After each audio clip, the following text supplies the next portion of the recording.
বিসমিল্লাহির রহমানির রহিম। Sirajganj online school এর পক্ষ থেকে তোমাদের স্বাগত। প্রিয় শিক্ষার্থীরা, আশা করি সকলেই ভালো আছো। তো গত ক্লাসের ধারাবাহিকতায় আজকে রসায়ন দ্বিতীয় পত্রের তৃতীয় অধ্যায় পরিমাণগত রসায়ন থেকে কিছু গুরুত্বপূর্ণ বিষয় নিয়ে আজকে আলোচনা করব। তো শিক্ষার্থীরা, তোমরা অত্যন্ত মনোযোগের সাথে আজকের এই ক্লাসটি লক্ষ্য করবে। শিক্ষার্থীরা, আজকের আলোচ্য বিষয় শতকরা এককে ঘনমাত্রা নির্ণয়, ppm, ppb, ppt এককে ঘনমাত্রা নির্ণয় ও এদের পারস্পরিক রূপান্তর। প্রিয় শিক্ষার্থীরা, প্রথমে আজকে আলোচনা শুরু করতে চাচ্ছি শতকরা এককে ঘনমাত্রা নির্ণয়।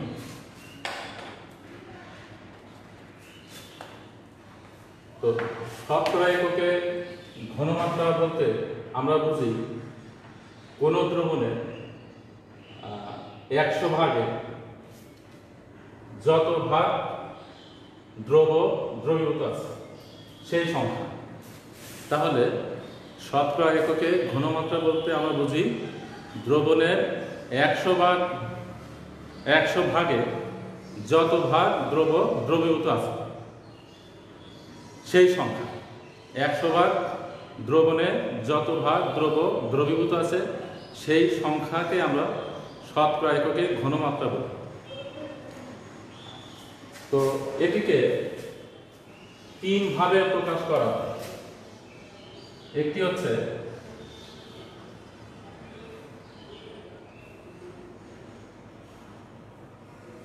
Percentage W/W,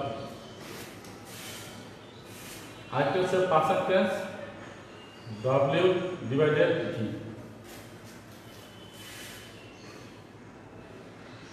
percentage V/V। তো শিক্ষার্থীরা, শতকরা এককে ঘনমাত্রাকে আমরা এই 3টা ভাবে প্রকাশ করতে পারি। একটি হচ্ছে পার্সেন্টেজ W/W। তো এটা থেকে আমরা বুঝতে পারি যেখানে 100 গ্রাম দ্রবণে যত গ্রাম দ্রবীভূত আছে সেই সংখ্যা। তাহলে পার্সেন্টেজ W/W বলতে আমরা বুঝি 100 গ্রাম দ্রবণে যত গ্রাম দ্রবীভূত আছে সেই সংখ্যা। পার্সেন্টেজ W/V এটি দ্বারা আমরা বুঝতে পারি 100 মিলি দ্রবণে 100 মিলিলিটার দ্রবণে যত গ্রাম দ্রবীভূত আছে সেই সংখ্যা। পার্সেন্টেজ V/V এটি দ্বারা আমরা বুঝতে পারি 100 মিলি দ্রবণে যত মিলি দ্রবীভূত আছে সেই সংখ্যা। তাহলে 10% W/W সোডিয়াম হাইড্রোক্সাইড দ্রবণ বলতে আমরা কি বুঝি? 10% W/W সোডিয়াম হাইড্রোক্সাইড দ্রবণ বলতে আমরা বুঝি 100 গ্রাম দ্রবণে আমরা বুঝি 100 গ্রাম দ্রবণে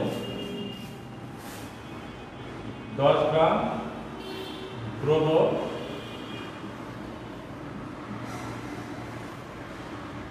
দ্রবীভূত আছে। তাহলে আমরা বুঝি 100 গ্রাম দ্রবণে 10 গ্রাম দ্রবীভূত আছে। 10% W/V সোডিয়াম হাইড্রোক্সাইড দ্রবণ বলতে আমরা কি বুঝি? আমরা বুঝি 100 গ্রাম 100 মিলিলিটার দ্রবণে 10 গ্রাম সোডিয়াম হাইড্রোক্সাইড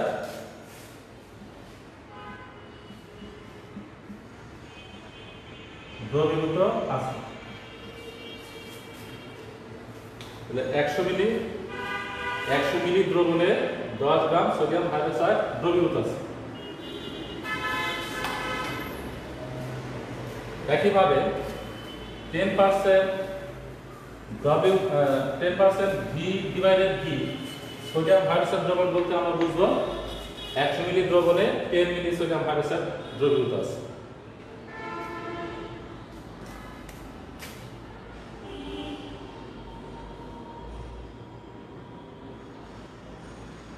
আড়াইশো মিলি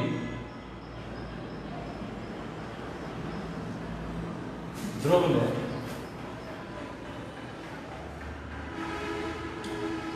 25 গ্রাম সালফিউরিক অ্যাসিড দ্রবীভূত আছে। প্রশ্ন হচ্ছে 250 মিলি দ্রবণে 25 গ্রাম সালফিউরিক অ্যাসিড দ্রবীভূত আছে। তাহলে শিক্ষার্থী বন্ধুরা, এই দ্রবণের শতকরা এককে ঘনমাত্রা কত সেটি আমরা নির্ণয় করব। তাহলে দেখো যে 250 মিলি দ্রবণে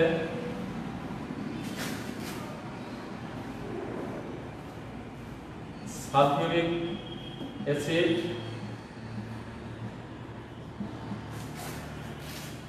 দ্রবীভূত আছে 25 গ্রাম। তাহলে 1 মিলি দ্রবণে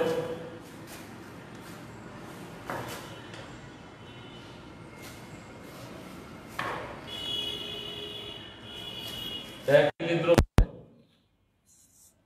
সালফিউরিক অ্যাসিড দ্রবীভূত আছে 25 ডিভাইডেড 250 গ্রাম। তাহলে 100 মিলিলিটার দ্রবণে সালফিউরিক অ্যাসিড দ্রবীভূত আছে 25 গুণন 100 ডিভাইডেড এত।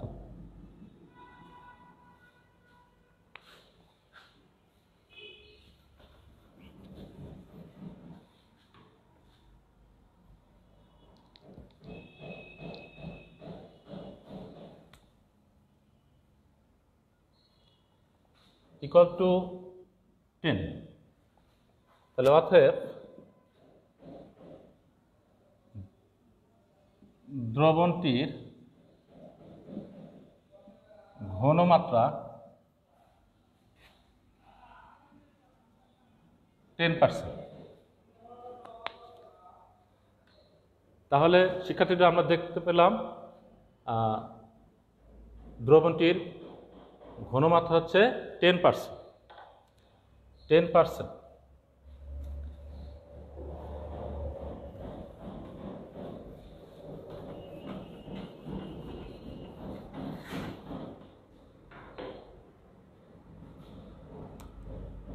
এরপর আমরা আসি ppm এককে ঘনমাত্রা নির্ণয়। তাহলে ppm এর পূর্ণরূপ হচ্ছে পার্টস পার মিলিয়ন। পার্টস হচ্ছে কি অংশ, পার হচ্ছে প্রতি, মিলিয়ন হচ্ছে 10 লক্ষ, অর্থাৎ 10 টু দি পাওয়ার 6। তাহলে 1 ppm বলতে আমরা কি বুঝি?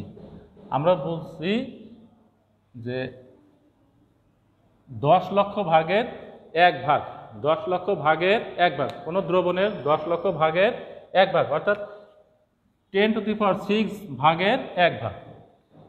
তাহলে কোনো দ্রবণের 10 টু দি পাওয়ার 6 ভাগে যত ভাগ 10⁶ ভাগ দ্রবণের যত ভাগ দ্রবীভূত থাকে তাকে ওই দ্রবণের ppm এককে ঘনমাত্রা বলে। তাই ppm এককে ঘনমাত্রা বলতে আমরা বুঝি কোনো দ্রবণের 10⁶ ভাগে যত ভাগ দ্রবীভূত থাকে সেই সংখ্যা। তাহলে 1 ppm দ্বারা আমরা বুঝি 10⁶ ভাগ দ্রবণে 1 ভাগ দ্রবীভূত আছে। 2 ppm বলতে আমরা বুঝি 10⁶ ভাগ দ্রবণে 2 ভাগ দ্রবীভূত আছে।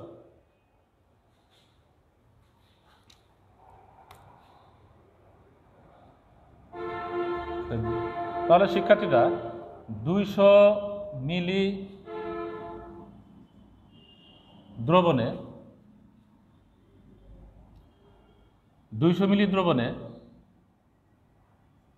10 গ্রাম দ্রবীভূত আছে।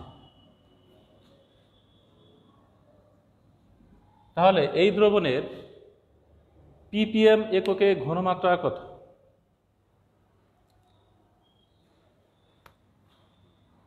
তাহলে আমরা 200 মিলি দ্রবণে দ্রব আছে 10 গ্রাম। 1 মিলি দ্রবণে দ্রব আছে 10/200 গ্রাম। তাহলে 10⁶ মিলি দ্রবণে দ্রব আছে 10 গুণন 10⁶ ডিভাইডেড 200।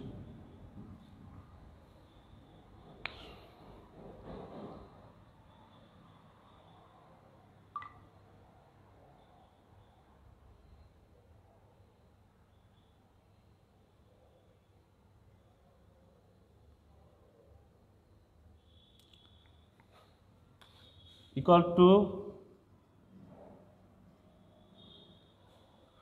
50,000। এত গ্রাম দ্রবীভূত আছে। তাহলে 10⁶ মিলি দ্রবণে 10⁶ মিলি দ্রবণে দ্রবীভূত আছে 50,000 গ্রাম। তাহলে শিক্ষার্থীরা 10⁶ মিলি দ্রবণে যত গ্রাম দ্রবীভূত থাকবে সেই সংখ্যাটি হচ্ছে কি, সেই পরিমাণটি হচ্ছে কি ppm। তাহলে আমরা লিখতে পারি দ্রবণের ঘনমাত্রা 50,000 ppm।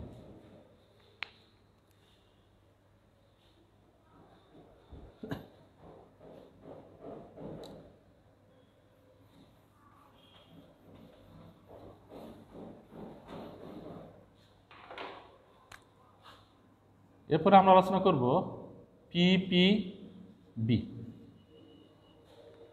ppb এর পুনরূপ হচ্ছে p তে পার্টস, p তে পার, b তে বিলিয়ন। তাহলে কোন দ্রবণের 1 বিলিয়ন অর্থাৎ 10⁹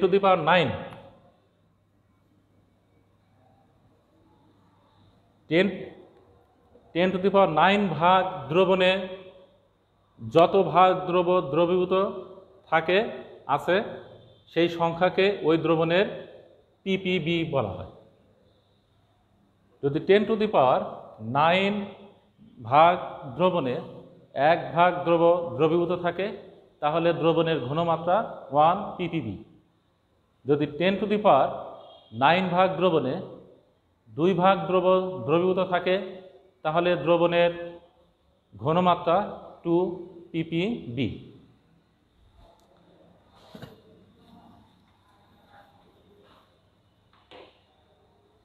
এবার আসতেছি ppt। ppt হচ্ছে পার্টস পার ট্রিলিয়ন। 1 ট্রিলিয়ন হচ্ছে 10⁻12। তাহলে শিক্ষার্থী বন্ধুরা ppt বলতে আমরা বুঝব 10⁻12 ভাগ দ্রবণে যত ভাগ দ্রবীভূত আছে সেই সংখ্যা।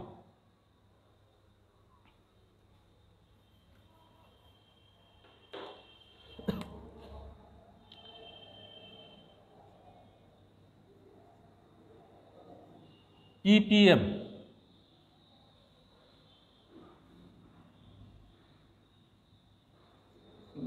W/V, এটা সমান আমরা লিখতে পারি 1 গ্রাম ডিভাইডেড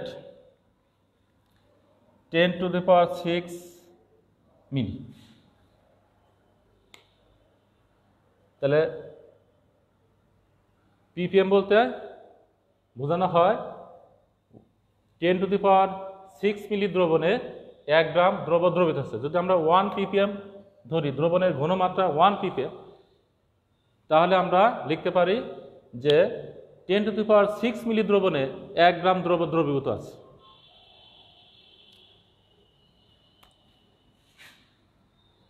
তাহলে 1 গ্রাম সমান লেখা যায় 10⁻³ মিলিগ্রাম ডিভাইডেড 10⁶ মিলিলিটার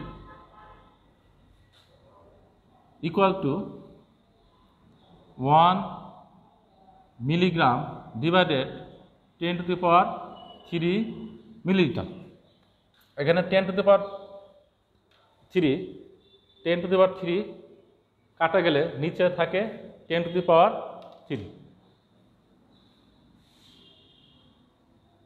তাহলে 1 মিলিগ্রাম 10⁻³ মিলিলিটার সমান লেখা যায় 1 litre equal to 1 milligram per litre. তাহলে শিক্ষার্থীরা আমরা দেখতে পাচ্ছি 1 ppm সমান 1 মিলিগ্রাম পার লিটার, 1 ppm সমান 1 মিলিগ্রাম পার লিটার।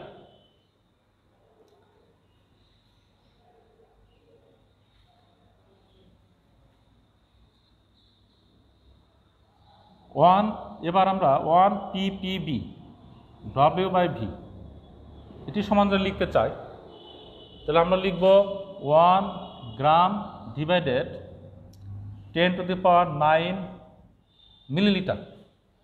ppb বলতে আমরা বুঝি 10⁹ ভাগ দ্রবণে যত গ্রাম দ্রব আছে। তাহলে 1 ppb বলতে আমরা বুঝব 10⁹ মিলিলিটার দ্রবণে 1 গ্রাম দ্রবীভূত আছে।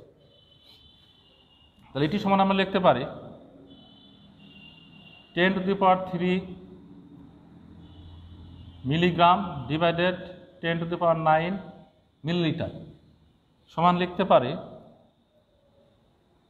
1 milligram divided 10⁶ millilitre equal to লিখতে পারে 1 মিলিগ্রাম সমান 10⁻³ microgram divided 10⁶ millilitre equal to 1 microgram divided 10⁶ millilitre equal to 1 microgram divided 1 litre equal to 1 microgram per litre. তাহলে শিক্ষার্থী বন্ধুরা 1 ppb বলতে আমরা বুঝি 1 মিলিগ্রাম পার লিটার, 1 ppm বলতে আমরা বুঝি 1 মিলিগ্রাম পার লিটার, আর 1 ppb বলতে আমরা বুঝি 1 মাইক্রোগ্রাম পার লিটার।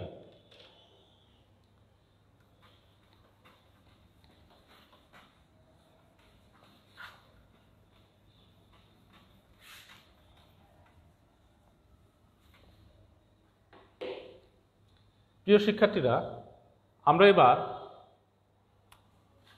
পারস্পরিক রূপান্তর, শতকরা এককে ঘনমাত্রা এবং ppm এর পারস্পরিক রূপান্তর নিয়ে আলোচনা করব।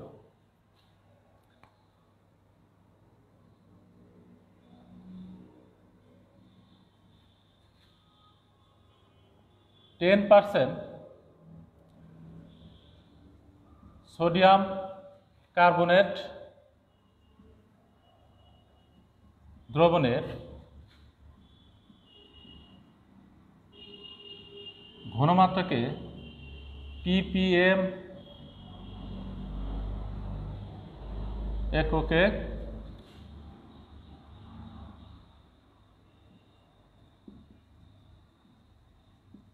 রূপান্তর করো। প্রিয় শিক্ষার্থীরা, আমরা একটু প্রশ্নে দেখতে পাচ্ছি যে 10% W/V সোডিয়াম কার্বনেট দ্রবণের ঘনমাত্রাকে ppm এককে রূপান্তর করো।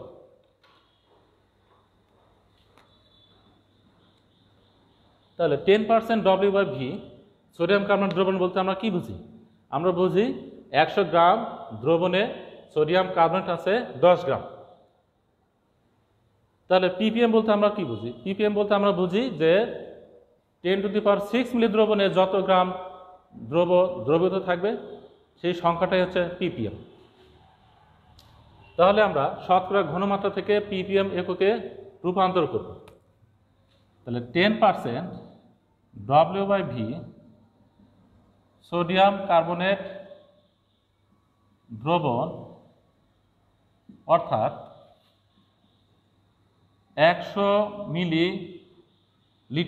মিলিলিটার দ্রবণে সোডিয়াম কার্বনেট দ্রবীভূত আছে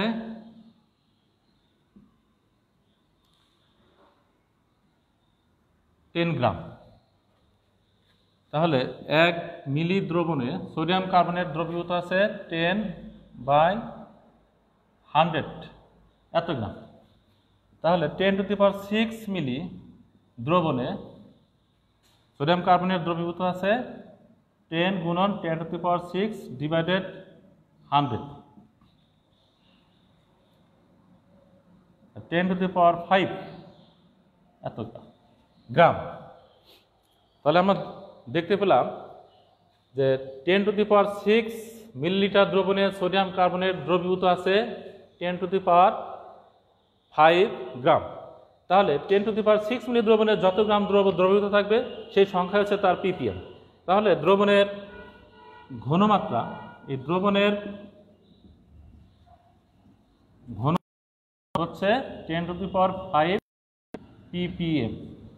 তাহলে এইভাবে শতকরা ঘনমাত্রা থেকে আমরা ppm এককে ঘনমাত্রা নির্ণয় করতে পারি। এবার শিক্ষার্থী বন্ধুরা, আমরা দেখব কিভাবে ppm থেকে শতকরা এককের ঘনমাত্রায় রূপান্তর করতে হয়।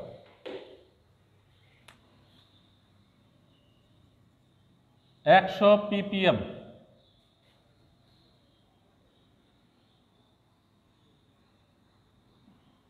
সোডিয়াম হাইড্রোক্সাইড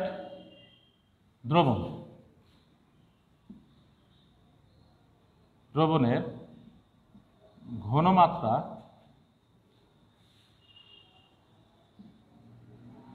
শতকরা এককে রূপান্তর করো।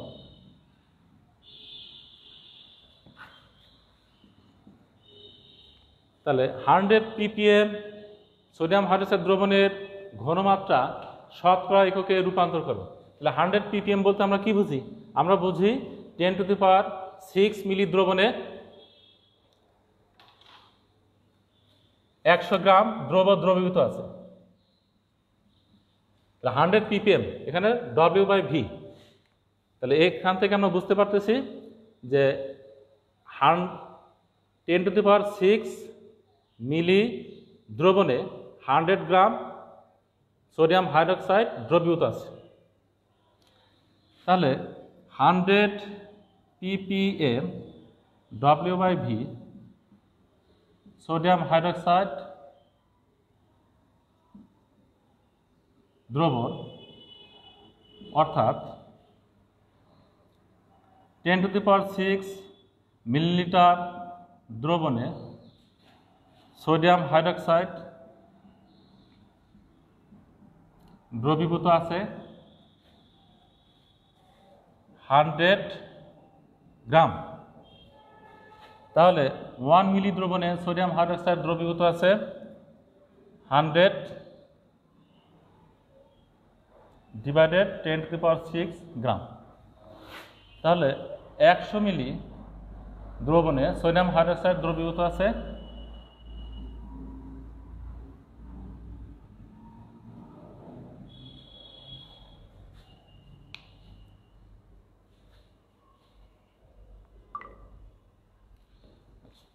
1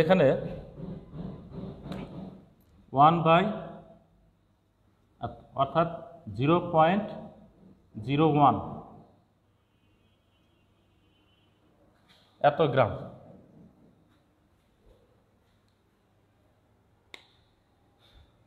তাহলে প্রিয় শিক্ষার্থীরা, আমরা দেখতে পেলাম যে 100 মিলি দ্রবণে সোডিয়াম হাইড্রোক্সাইড দ্রবীভূত আছে 0.01 গ্রাম। তাহলে দ্রবণের ঘনমাত্রা 0.01%। তাহলে আমরা এইভাবে ppm এককে ঘনমাত্রা থেকে শতকরা এককে ঘনমাত্রায় রূপান্তর করতে পারব।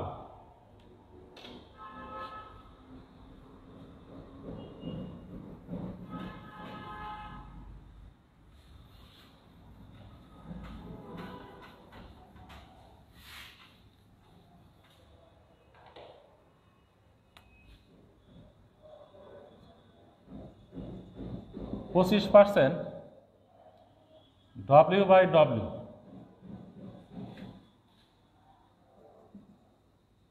সালফিউরিক অ্যাসিড দ্রবণের ঘনমাত্রা ppb এককে।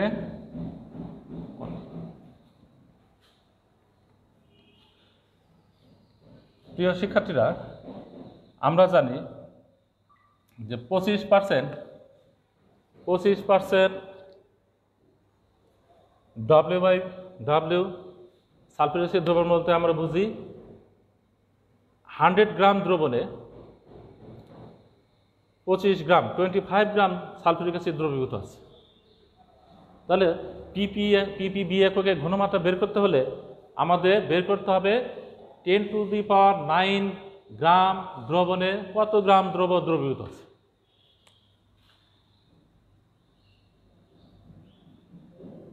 তাহলে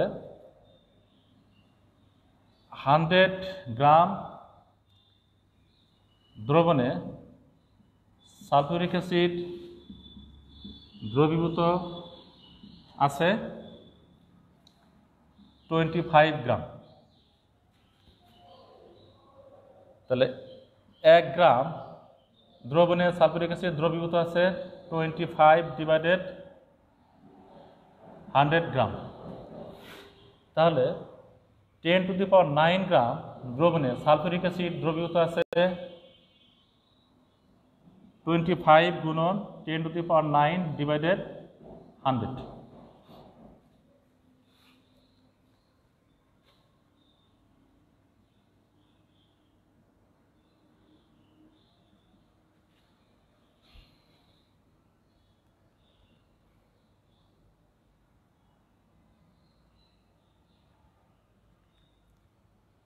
এত 2.5 গুণন 10⁸ গ্রাম। তাহলে অতএব দ্রবণের ঘনমাত্রা 2.5 গুণন 10⁸ ppb। একইভাবে আমরা ppt এককেও আমরা ঘনমাত্রা বের করতে পারব। প্রিয় শিক্ষার্থীরা, আমরা আজকে শিখতে পারলাম যে কিভাবে শতকরা এককে ঘনমাত্রা নির্ণয় করতে হয়, কিভাবে ppm ppb ppt এককে ঘনমাত্রা নির্ণয় করতে হয় এবং শতকরা এককের ঘনমাত্রা এবং ppm ppb ppt এককের ঘনমাত্রার মধ্যে কিভাবে পারস্পরিক রূপান্তর করতে হয়। তো প্রিয় শিক্ষার্থীরা, তোমরা বাসায় বসে এগুলো প্র্যাকটিস করবে এবং আগামী অনলাইন ক্লাস দেখার আমন্ত্রণ জানিয়ে আজকের মতো এখানেই ক্লাস শেষ করছি। আল্লাহ হাফেজ।